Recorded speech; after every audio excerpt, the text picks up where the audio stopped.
បែកគ្នាជាច្រើនឆ្នាំហើយបងមិនភ្លេចឡើយនៅ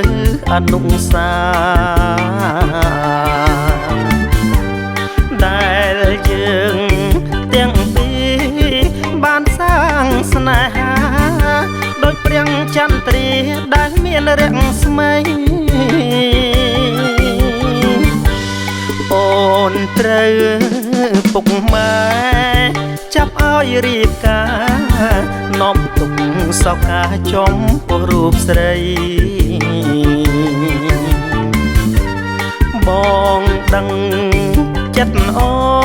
ននៅមានភក្តីចំពោះប្រថ្លៃអតីតសង្សារបងរងចាំអូនបានជួបជាថ្មីមានតែរូបថ្លៃដែលបងប្រាថ្នា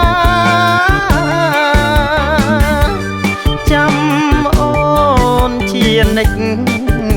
លួអស់សង្ខារបងមិនរៀបការក្រៅពីត្រានត្រាបើក្នុងជាតិនេះបងមានវាសនាបានស្រស់ជីវ៉ាមករស់រួមខ្នើយបងសូមប្រាថ្នាសម្រាប់ជាតិក្រោយបានជួបត្រានត្រាយជាប្រពន្ធប្តី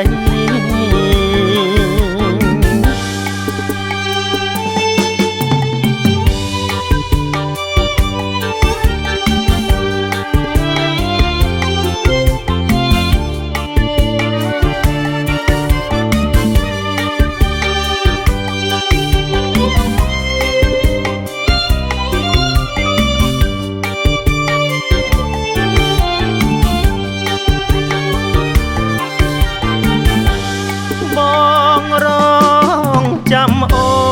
នបានជួបជាថ្មីមានតែរូបថ្លៃដែលបងប្រាថ្នាចាំអូនជានិច្ចលួអស់សង្ខារបងមិនរៀបការក្រៅពីត្រានត្រាបើក្នុងជាតិនេះបងមានវាសនាបានស្រស់ជីវ៉ាមករស់រួមខ្នើយបងសូមប្រាថ្នាសម្រាប់ជាតិក្រោយ